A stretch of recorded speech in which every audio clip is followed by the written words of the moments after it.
Bruce Weber's in his first year in Manhattan, Kansas, and he's sending out Rodriguez, Spradling, the aforementioned Rodney Magruder, Shane Southwell, one of the most improved players on their team, and Big Thomas Gibson, who is from Cedar Hill, Texas, in the Dallas-Fort Worth area. And Trent Johnson, in his first year in Fort Worth, is starting his 9th different starting combination in Game 17. That's probably not what he had in mind. Well, he's trying to figure some things out. It's been a tough way to go so far, especially with the injuries that we mentioned on top of the show. There's Trent Johnson, who comes here from LSU. He's had 3 different teams, LSU, Stanford, and Nevada, in descending order in the NCAA tournament. Mike Stewart, the referee, working with Antonio Petty and Roderick Dixon. And we are so happy to have you with us in Fort Worth, Texas. Gibson and Green to jump center. TCU in the white, Kansas State in the black. Their primary color for both is purple. So there you have it. Rodriguez has been having injury problems all year, but healthy now, healthy enough anyway. Southwell. It's the round thing on the floor. There's Bruce Weber. Nice 10-year run at Illinois, and he's in his first year at Kansas State. Well, Bruce is a terrific coach, as is Trent, and took the Illinois Fighting Illini to the 2005 national title game, losing to my alma mater, University of North Carolina. Yeah, I wondered how long that would take. Magruder was called for the foul, and that's probably not the kind of first foul that Bruce Weber was hoping his star player would get.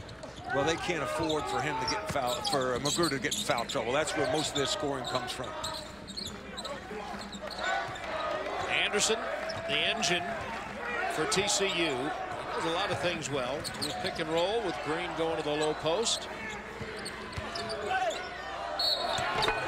the left-hand fadeaway from Nate Butler-Lind, who rejoins the starting lineup. This is his 3rd start tonight. The senior from Dorado, Puerto Rico. Well, it's great closeouts, great rotations, but a bad closeout by Magruder. Most people like to keep the player on the sideline. Don't let them attack inside the foul line. And Butler-Lind got in there and the one. Southwell got the foul, and unfortunately, get ready to see a little bit of that, because they are both poor free throw shooting teams. Gibson. But a pretty good job by Abram of getting a hand in to break it up. Rodriguez will trigger for Kansas State. Nice job by Hill.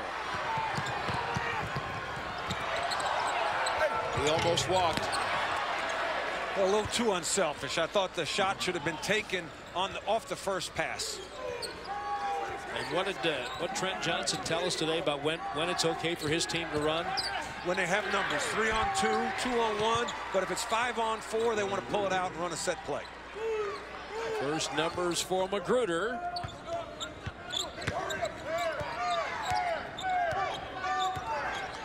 This is Anderson, number 5.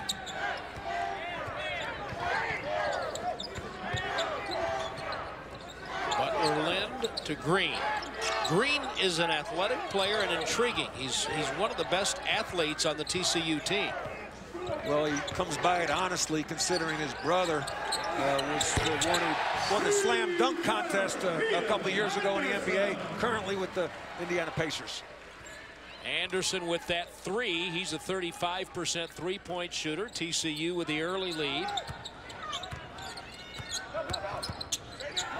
So this Big 12 is really a hard league to figure. Kansas sure looks like the best team in the league. And there's a pretty good jockeying going on. This Gibson getting free but not scoring. That's probably not the shot Bruce Weber wants. He wants more of the offense to come off of movement, motion, screening, passing, not one-on-one isolation plays. Hill. Wow. Hill gave them a big lift at Baylor. 12 points, 8 rebounds. early timeout for Kansas State. In fact, Hill gave him a lift at Baylor in a starting role after getting probably his most extended minutes against Oklahoma State, and he's earned himself more playing time. Well, he deserves it. He's not afraid. That's something that Trent Johnson talked about. He's not afraid of the moment. He's not afraid of the stage, and you can see his clean release from the three-point line. So I was talking about the crowded nature of the top of the Big 12, Kansas, and then everybody's trying to figure out who's the next best team. And Kansas State is certainly a contender for that. Now, with their road win at West Virginia, they've risen to number 16 in the country in the latest rankings. And there's the Big 12 standings. As you see, Kansas State and Oklahoma at 2-0. And TCU looking for its first win. Now, Kansas State has not won its first 3 conference games. In fact, they haven't won their first 2 in 5 years. So as we go along tonight, Matt, my question for you is what are Kansas State's credentials to be the second best team in the league? Well, I think that they're doing it as a team. They've gotten better, and you have a guy like Magruder, who preseason all-conference first team.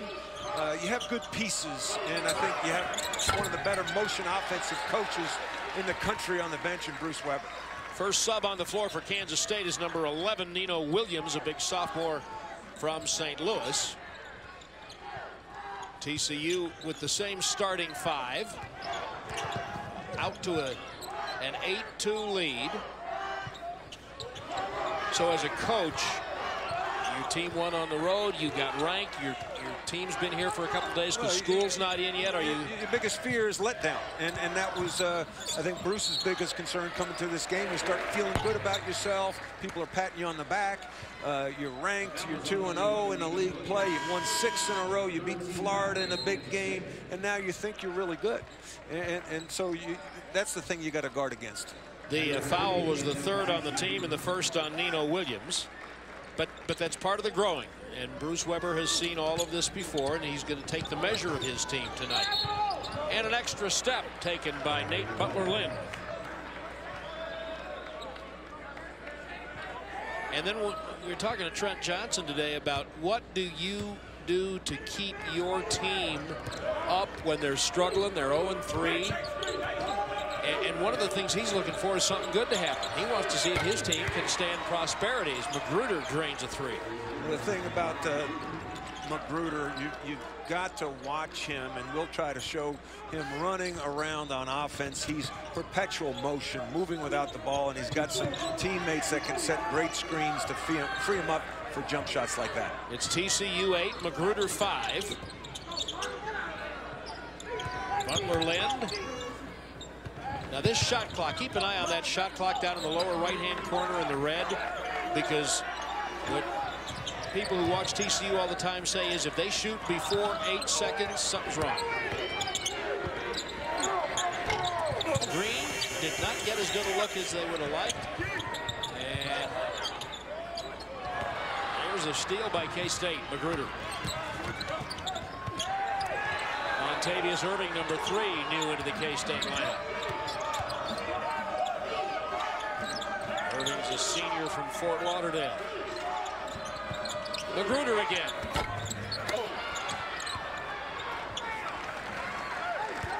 Magruder does a great job finding his shots. Early in the year, he was a little frustrated, didn't know how to get his shots, but over the Christmas break, spent a lot of time working with the coaches, watching film, understanding how to move without the ball, use his screens, and what's a good shot within this offense. Little trap. Oh, Anderson, a no look. Nice job by Anderson. Got to finish that. Yeah, Adric McKinney just into the lineup. Had been in the starting lineup for a while. TCU 3 out of its first 6. Kansas State has started 2 for 6. And everybody not named Magruder has started 0 for 3.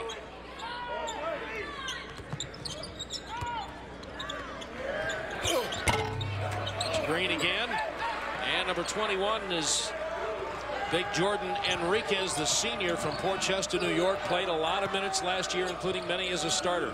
Gives him a lot of length off the bench. Started a lot early this year. He and Thomas Gibson both started, but what it did is it jammed up the middle. After the Gonzaga game, Bruce Weber wanted to open up the floor for Magruder, so he inserted Southwell into the starting lineup, and that's when K-State and Magruder went on their run.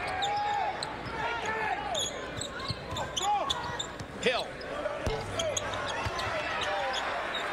Kept alive by Green. You can't allow Green to have 2 or 3 dribbles from the mid-post into the lane. Somebody's got to go at him, either dig onto the ball or double team. Irving taking over early for Angel Rodriguez at the point for K-State.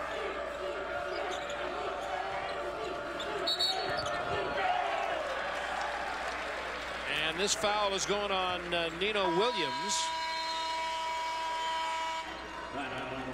And that means we've got timeout on the floor with 12:58 to play in the half.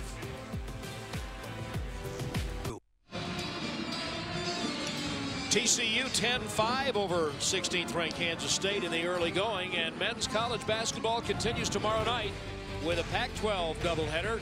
At 9 Eastern, Oregon State takes on freshman Shabazz Muhammad and number 24 UCLA, and then at 11 it'll be number 21 Oregon at University of Southern California. Thursday night showcase presented by T. Rowe Price on ESPNU and also live on Watch ESPN. And here are the standings in the Pac-12. Pretty good league out there right now. This league is really on the rise. Has struggled the last couple of years. UCLA, their young players are starting to play better. Oregon with Dana Altman is doing a terrific job. Sean Miller at Arizona, they're one of the best teams in the country, ranked in the top 10 right now, obviously. And right now, right here in Fort Worth, we've got a bit of a surprise with TCU leading Kansas State 10-5. K-State showing some pressure, and they're winning the battle on the glass, and that's not, in fact, TCU's statistically the lowest ranked rebounding team in the Big 12. Well, when K-State takes bad shots, there's going to be more misses and more misses for the defense to grab, and I think that's what's happened. 5-second call.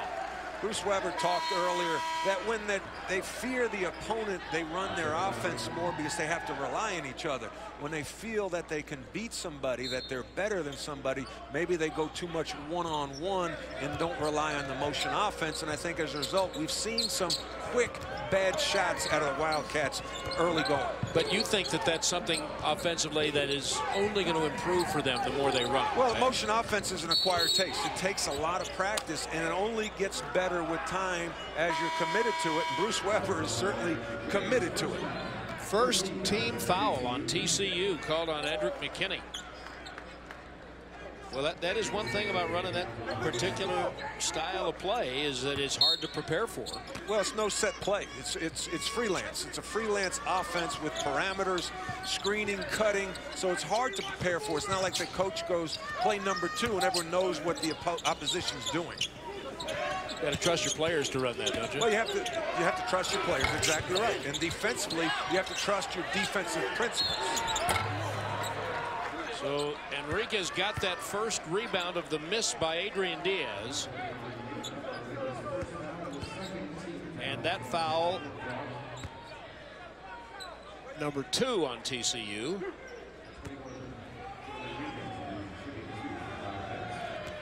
Enriquez is a wonderful kid. I had a pleasure talking to him before the game. He was actually born in Baldwin, New York, which is Long Island, not far from where I grew up. So I was going to bring up 2 things, University of North Carolina and Long Island. I'm done for the night, Brad.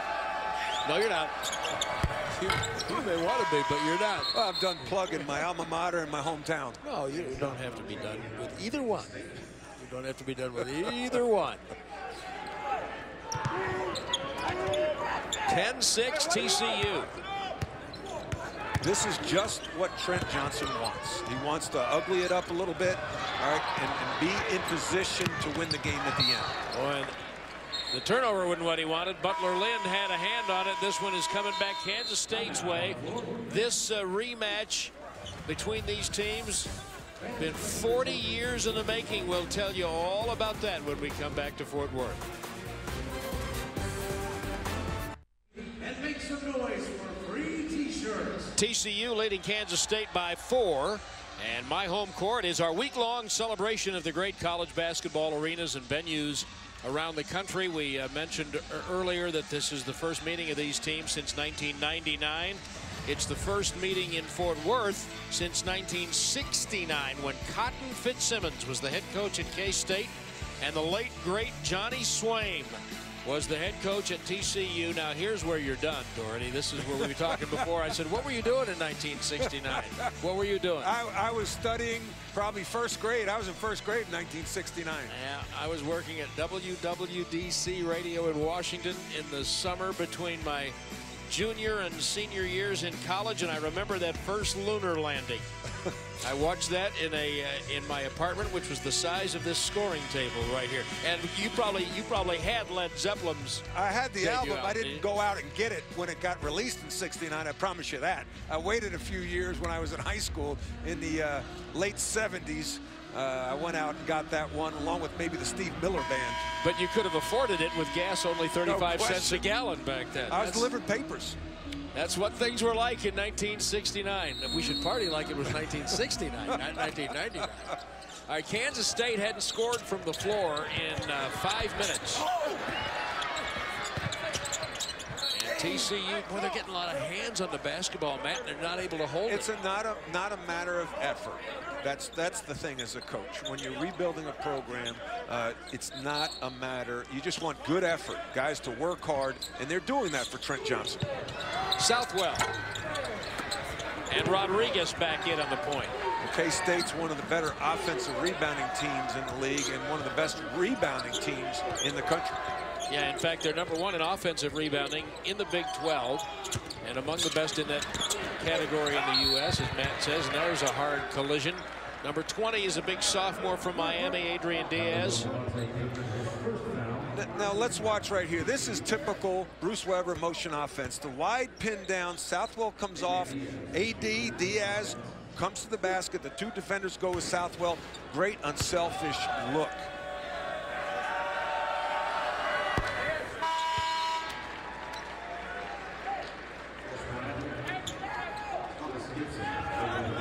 At a Bruce Weber team, you're thinking motion offense where they share the ball, they hit the open man, they cut hard. Defensively, they're going to guard you, and then they're going to rebound the ball, and then you're going to do it all over again. Trent Johnson, more of a set play guy. If we get a shot at the bench, you'll see their assistant coach who holds up a lot of the time a play card. So they run a little bit more set offense, trying to isolate key offensive players against a man-to-man defense. There's Green. He has struggled with his shot. Southwell is spraddling.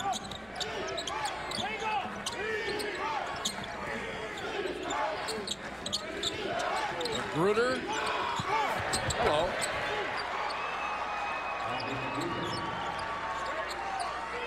He has 7 of their 10, and we're tied.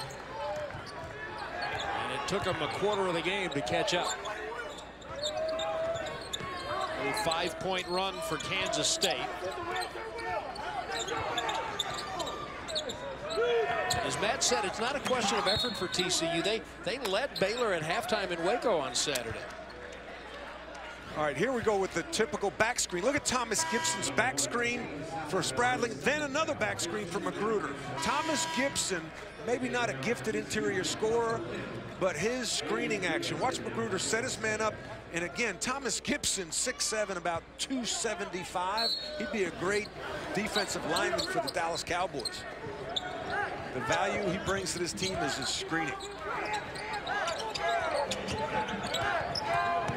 I'm surprised Dave Campo hasn't, no, he's at Kansas. I'm sorry. I was going to say that Bill Snyder then maybe hadn't claimed him at K-State.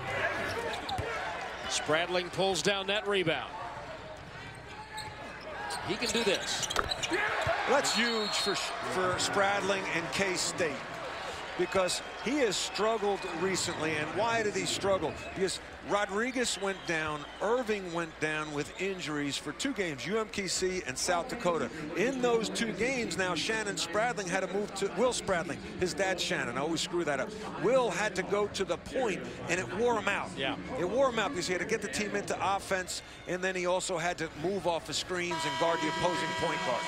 That's a sign of confidence. When you dribble into a 3-pointer, he's feeling pretty good about himself, and that's a sigh of relief for Bruce Weber and the staff. He's a junior, as you see from Overland Park, Kansas, and I remember when he came into the league, and he hit a lot of those. And when he's in the flow of the offense, which, as you pointed out, it's a much different offense now, but when he kind of gets going and gets a rhythm, he can really be a dangerous shooter. Well, he was only 1 of 5 against West Virginia, so again, a sigh of relief from the coaching staff, and he had great coaching growing up. Brent McFall at Shawnee Mission South, and his dad Shannon ran the AAU team he played on.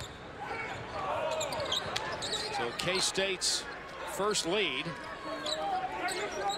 as a result of the Spradling 3. Anderson, a good job by Gibson of getting over and denying.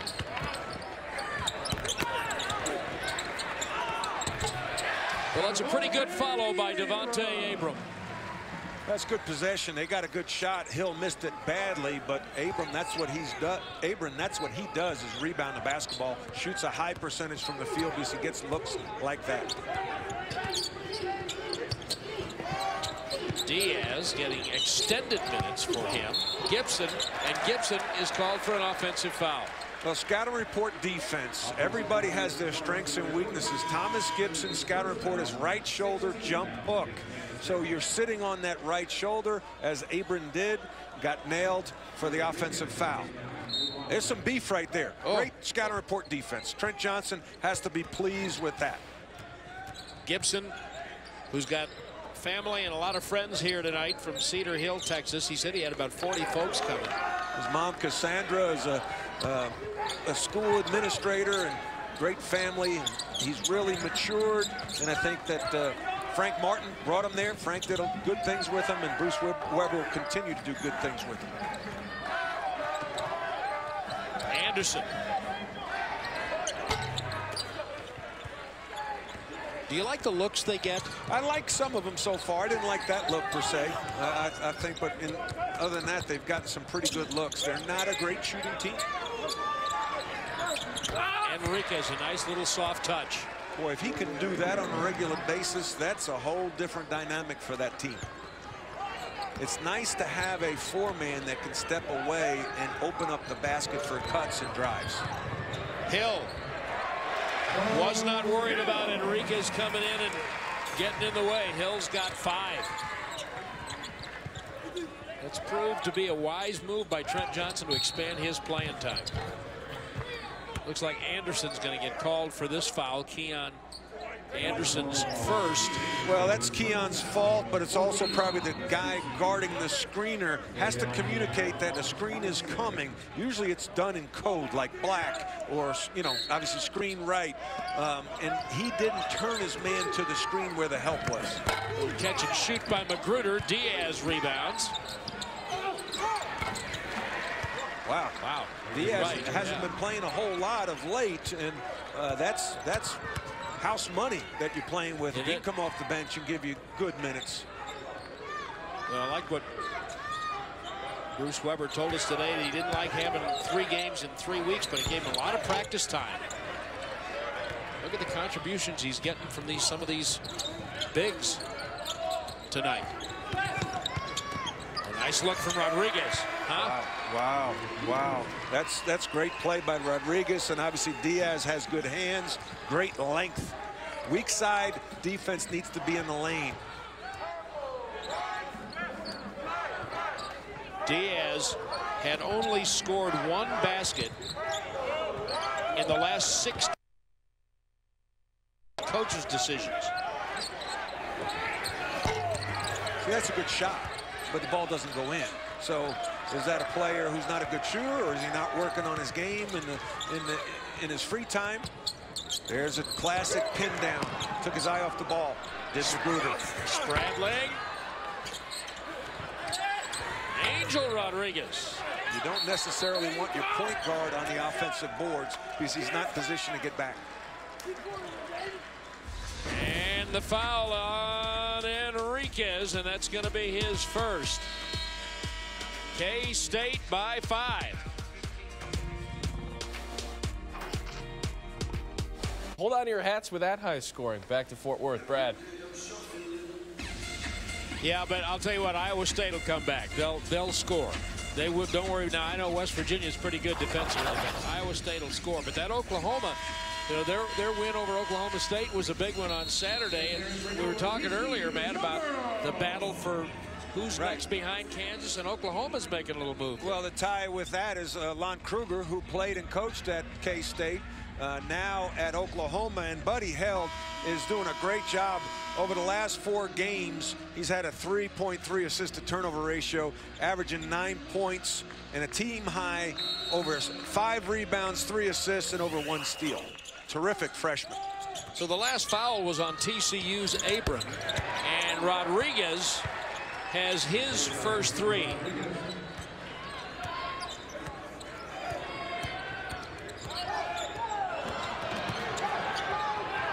K-State 3 out of 6 shooting threes. This one across the sideline off Spradling. And speaking of former K-State alums, boy, there's one of the all-time greats, Rolando Blackman from K-State. Got his jersey retired by the Dallas Mavericks, scouting for them now. He's a class act, Brad, and I had the displeasure of playing against him in the '81 NCAA tournament. Fortunately, we beat him to go to the Final Four. And I think, I want to add, I think I had 16 points in that game. If memory serves. 16 points. That was for North Carolina? That was from North Carolina, and I'm from Long Island, if I didn't say so. I thought I'd heard that somewhere. And Blackman, who is not from Long Island. He's from New York, though. He's from Panama. Well, come on. And then New York, and then wound up Manhattan, Kansas. And I asked him once, many, many years ago, seriously, Ro, seriously, how did you get from Panama to New York to Manhattan, Kansas? Come on, tell me. Plane. Yeah, it's... He's kind of what he's about as classy as it gets. You're exactly right.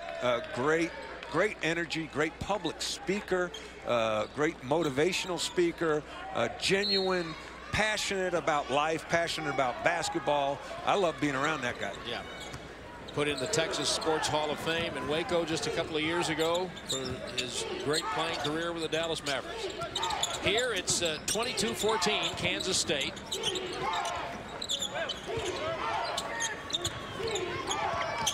Rodriguez directing traffic for Diaz. Nice defense. Don't save it under your own basket, please. Please don't save it under your own basket. Number 2 is Connell Crossland, who just came up. And Diaz, this guy's so interesting.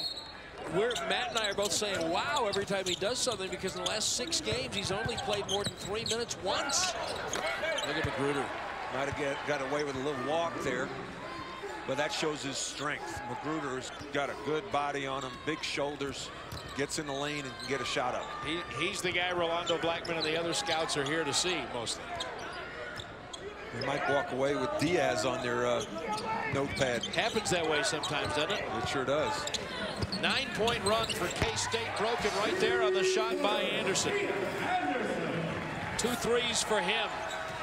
That was a great double staggered screen on the baseline, catch and shoot. Not easy to do. And they needed that. And that Schneid and get back within 7. Magruder, oh, nice 2-man game there with Jordan Enriquez. That is a real added dimension, as you said earlier, Matt, if suddenly Enriquez becomes a weapon in the offensive arsenal for K-State. Gives them a lot more depth, which they need, especially in the front court.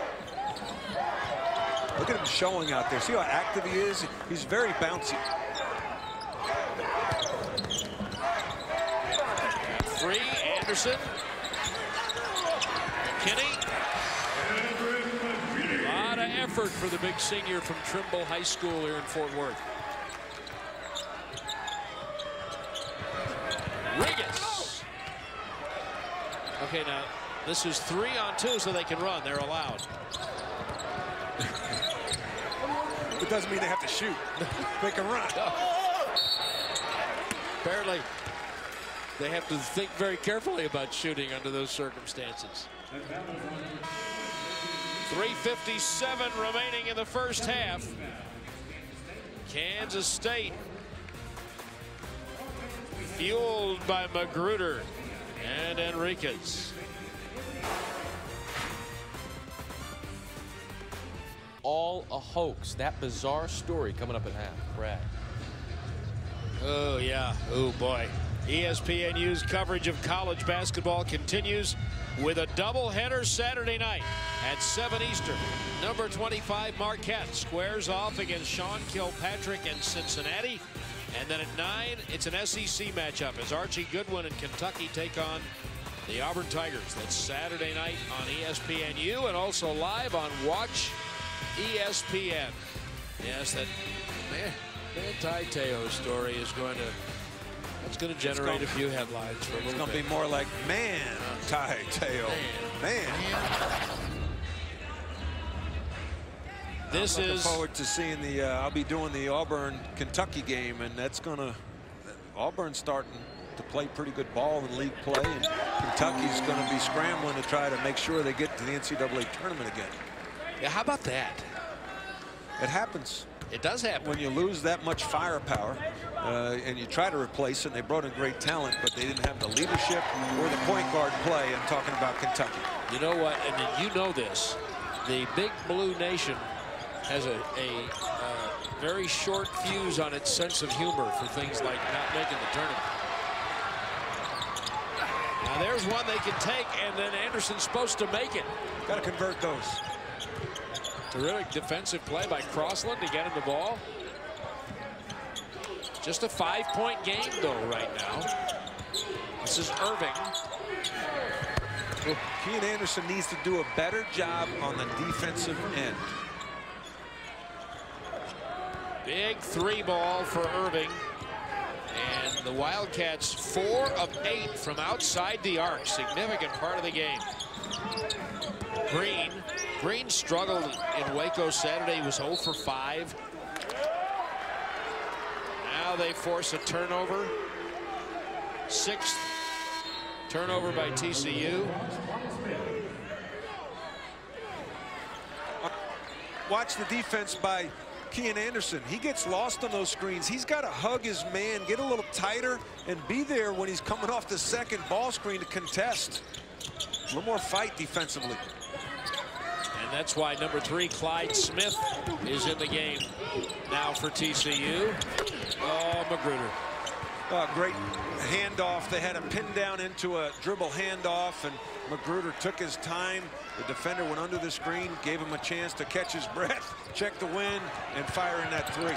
Magruder's got 12 of Kansas State's 32. And Smith with a 10-second call. They're proud of their defense. 7 turnovers now.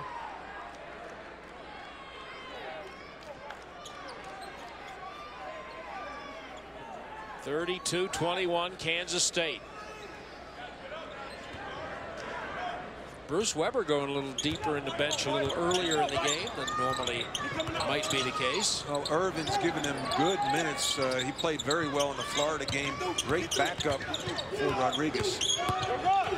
Magruder. Well, that's the second time. You know, it's one of those things we call it, you know, you milk it. They just ran the same play back to back, and I'm sure we'll see it again. Until you stop it, you're going to keep running it. Green. Seems like he's got to coax the ball in. Oh, Enriquez, excuse me.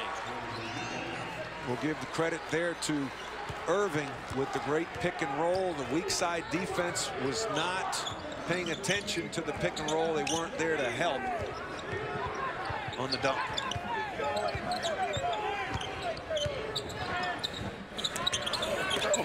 Didn't look like a great look from Green, and Enriquez contributes another rebound.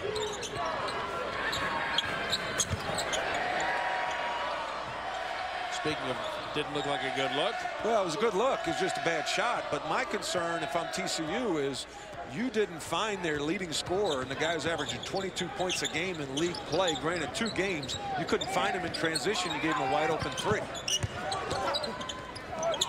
Green to McKinney. I heard him call bank. He and Ben McLemore both. That was an outrageous shot, wasn't it? The one that put the Iowa State game into overtime. He's fun to watch, that McLemore. No question. One of the more talented, not only freshmen in the country, but players. One of the better players in the country. McKinney with a rebound to the Williams miss. Now you got to wait. Last shot, 1 shot. You want to go with 8 seconds, and it gives you a chance to get an offensive rebound. And it doesn't give Kansas State an opportunity to go length of the court and score. Gamble by Enriquez. Now momentum is in favor of K-State.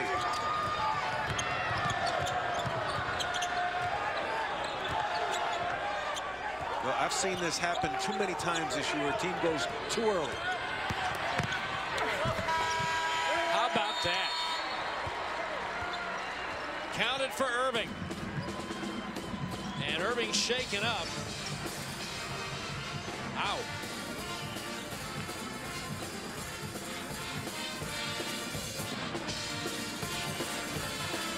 Well, there's the ball screen, high ball screen, layup, and I think he laid on the ground a little bit because he wanted to get attention from the ESPN TVs.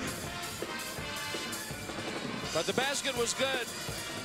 Martavius, feel good about that. Let's go back to the studio.